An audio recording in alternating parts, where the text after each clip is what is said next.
I'm J.R. Church. Welcome to today's webcast. It's a little scary today. If you'll notice, I got picture on either side of me. This is the 16 by 9 picture.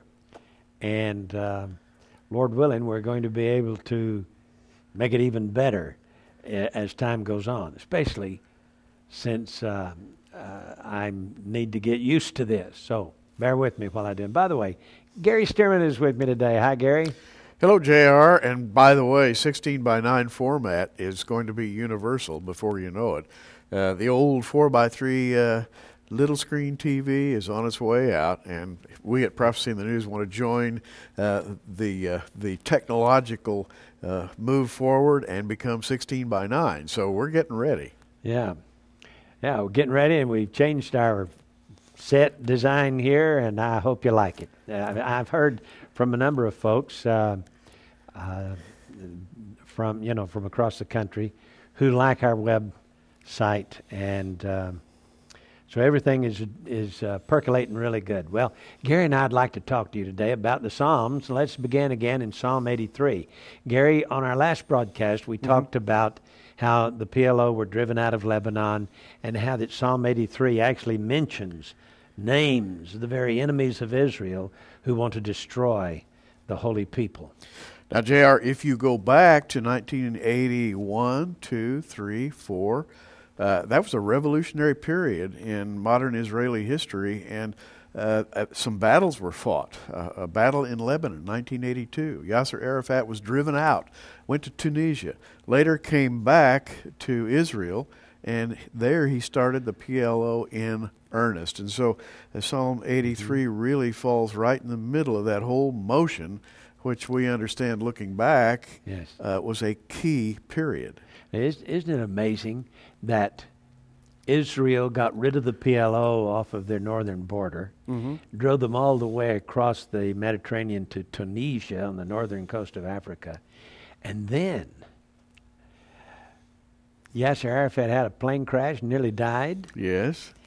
And after that, Israel picked him up, dusted him off, gave him $1 billion or $2. That's right. Brought him to Israel, set him up with a government.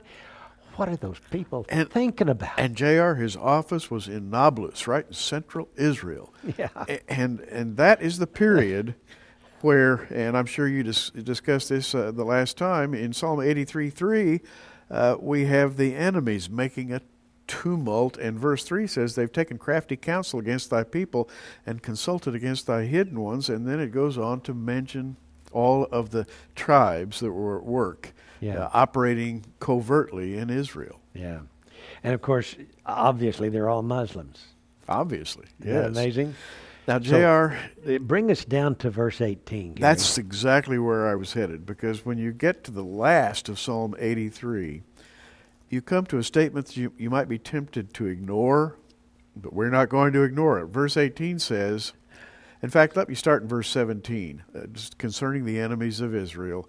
Let them be confounded and troubled forever, yea, let them be put to shame and perish, verse 18, that men may know that thou, whose name alone is Jehovah, art the Most High over all the earth.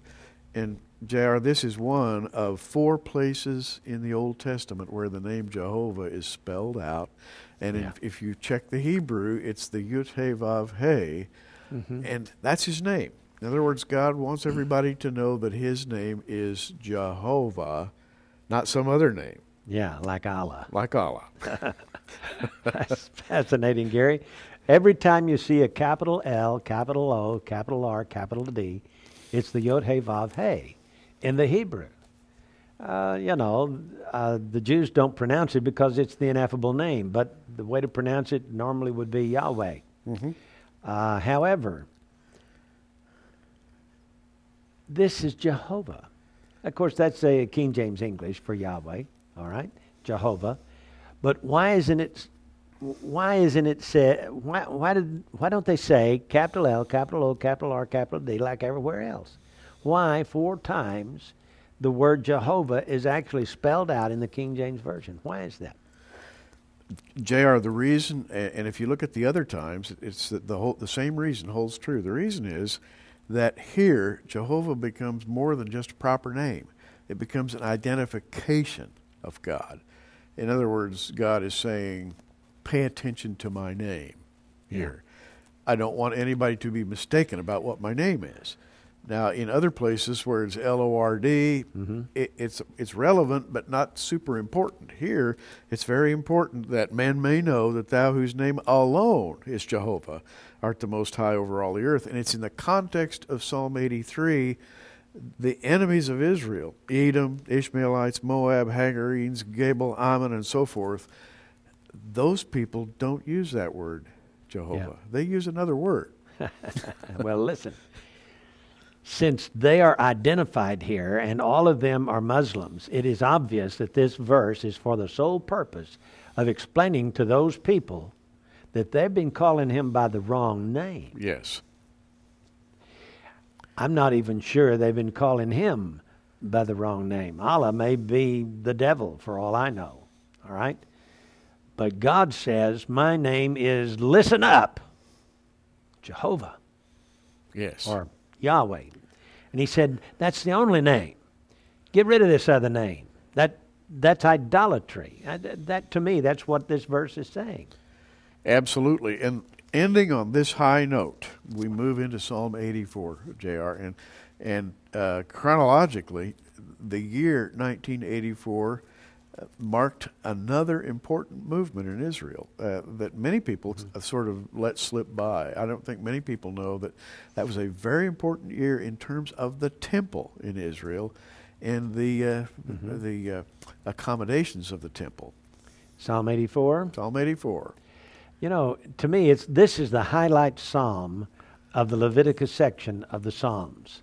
Psalm 84 says, how amiable are thy tabernacles, O Lord of hosts. My soul longeth, yea, even fainteth for the courts of the Lord. Tabernacles.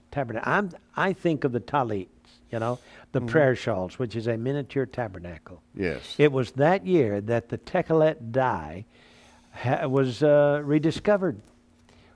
Back in the Mosaic Law, God said, tell the people to color the ribbons along their talits blue. And that word blue there comes from a little snail darter. It's a little shellfish that is crushed and its innards becomes a dye. It's a blue dye. They didn't know where it came